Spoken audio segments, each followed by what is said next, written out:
গতকাল রাত থেকে চট্টগ্রাম বিশ্ববিদ্যালয়ের শিক্ষার্থীদের উপর যে ন্যাক্কারজনক হামলা হয়েছে, আমরা পুলিশ বাহিনী, সেনাবাহিনীকে সেখানে নির্বিকার ভূমিকা পালন করতে দেখেছি। আমরা দেখেছি তারা শিক্ষার্থীদের নিরাপত্তা নিশ্চিতের জন্য কোনো ধরনের তৎপরতা তারা চালাচ্ছে না। আমরা অন্তর্বর্তীকালীন সরকারকে স্পষ্ট করে বলতে চাই, এই শিক্ষার্থীদের রক্তের উপর দাঁড়িয়ে আপনারা দায়িত্ব নিয়েছেন, এই শিক্ষার্থীদের নিরাপত্তা নিশ্চিত করার দায়িত্ব আপনাদের। অন্যদিকে আমরা দেখেছি শিক্ষার্থীদের নিরাপত্তা নিশ্চিত তো দূরে থাক, এই অন্তর্বর্তীকালীন সরকারের পুলিশ প্রশাসন, সেনাবাহিনী আমাদের জুলাইয়ের যোদ্ধাদের উপর হামলা করছে, যৌক্তিক দাবিতে আন্দোলনকারী শিক্ষার্থীদের উপর হামলা করছে। আমরা পুলিশ বাহিনীকে হুঁশিয়ারি করে বলতে চাই, এটা কি আপনাদের জুলাইয়ের ক্ষোভ? যদি জুলাইয়ের ক্ষোভ হয়ে থাকে, আমরা আপনাদের বলে দিতে চাই, স্বৈরাচারী হাসিনার মসনদ আমরা 36 দিনে ভেঙে চুরে দিয়েছিলাম। হাসিনা কিন্তু পালিয়ে গেছে, আপনারা পালাতে পারবেন না। আমরা স্পষ্ট করে বলে দিতে চাই, বাংলাদেশের মানুষের গণতন্ত্র প্রতিষ্ঠার দীর্ঘ লড়াই রয়েছে।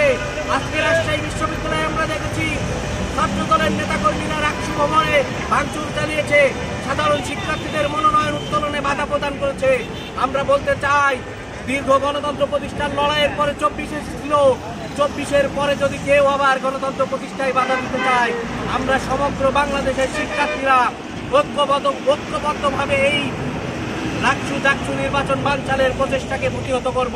সন্ত্রাস সংঘটিত হচ্ছে, সেইখানেও কোনো কিছু আসলে বিচার হচ্ছে না, যার ফলে আপনারা দেখলাম চট্টগ্রাম বিশ্ববিদ্যালয়ে, চট্টগ্রাম এলাকায় কেমন করে একদল মানুষ মসজিদের মাইকে ঘোষণা করে শিক্ষার্থীদের উপর হামলা করলো।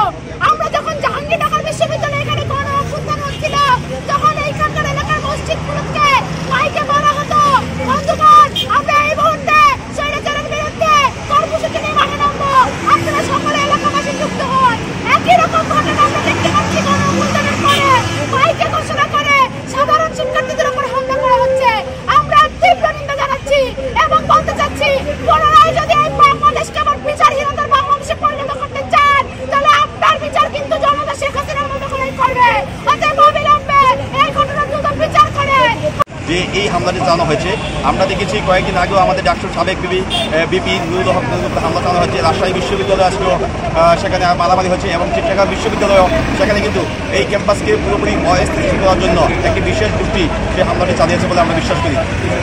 আমরা এই বার্তা দিতে চাই জাহাঙ্গীরনগর বিশ্ববিদ্যালয় থেকে, যে বা যারাই চট্টগ্রাম বিশ্ববিদ্যালয়ের শিক্ষার্থীদের উপরে এই ন্যাক্কারজনক হামলা চালিয়েছে, অতি দ্রুত তাদেরকে আইনের আওতায় আনতে হবে এবং দোষীদের সর্বোচ্চ শাস্তি বিধান জারি করতে হবে।